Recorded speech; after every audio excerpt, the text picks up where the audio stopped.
Welcome back, everybody. Today we're going over the Longslide 40 caliber Glock, the 24 that you see here. This gun, you guys have probably seen it on the channel, those of you that have been subscribing for a couple years now. Had it for a while. I've been evaluating it to take the role of my home defense pistol from my G25, which, as many of you guys know, is my current home defense pistol. So what we're gonna do today is keep shooting it. I've shot the crap out of it over the last little over a year now. And we'll keep shooting it, then step inside, talk about some of the features of the gun, some of the pros and the cons of it, and then that'll be it. But for now, we'll keep trying to ring that steel. Of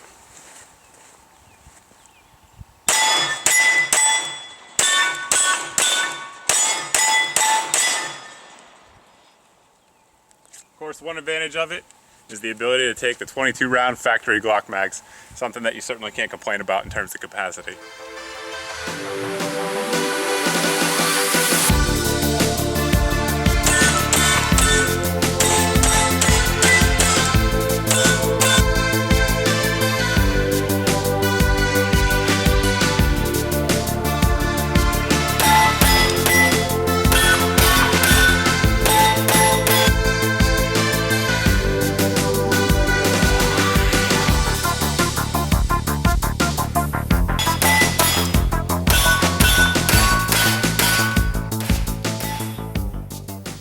Time to get into some of the details on the gun. One thing I wanted to point out before getting into the rest of it is that holsters for the Glock 24 as well as the 17L are relatively hard to find. So there are some good ones out there, like this one here from RKBA. You can see here on the back, RKBA with the Surefire X300 on there. Now, for those of you who don't know, they make really good holsters. I do have a review on them, but also if you're looking for a viewer discount, they give a Mr. Guns and Gear viewer discount. So email the folks over there, and the address will be below.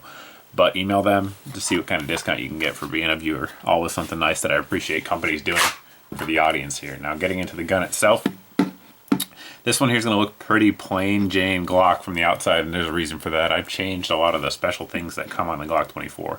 It comes with an extended mag release slide lock, and it also comes with a negative or a minus connector, if you will, to make the trigger a 4.5 pound trigger instead of a 5.5 pound trigger. I've changed all that because I don't like any of that. I don't like extended controls, and I don't like the lighter trigger. I prefer the standard Glock trigger. Call me crazy. So that's it. I also changed out the sights. It does come with an adjustable rear sight, the Glock factory plastic sight. I put Ameriglows on there, a plain black on the rear, as you can see there, with a good ledge on it for one-handed manipulation, and also the Ameriglow IDOT front sight on there. So that's kind of how I choose to set it up. It's how I like it. But that's not how it comes from the factory. I apologize, I don't have it in factory configuration. But just to show you guys how much longer the slide on there is versus, say, this here's a Glock 22. We'll show you. There you can see the difference in the barrel length there. A good bit different. And the Glock 23, which is the 19 size for you 9mm fans out there, a lot different, a lot longer. So the barrel itself on this gun is going to be 6.02 inches, and the overall length on the slide is going to be 8.85 inches. So very long, good sight radius. You're going to get a lot of velocity, particularly with the 40 caliber round, which is a good thing in my opinion. The gun still isn't all that heavy. Unloaded, it's just under 27 ounces, and fully loaded with a 15 round mag anyway, it's going to be 36 ounces. But who the heck uses 15 round mags? As you saw in the intro, not me. So that's pretty much it. Also on the top here, we do have the cutout, like you'd see on the 34 and 35 practical tactical models. There were some 24s that were made in the with a ported barrel, I should say. However, I don't know of any in Gen 3. I believe they're all Gen 2. Don't quote me on that. So just kind of something to think of there. If you're looking for a ported version, they are out there.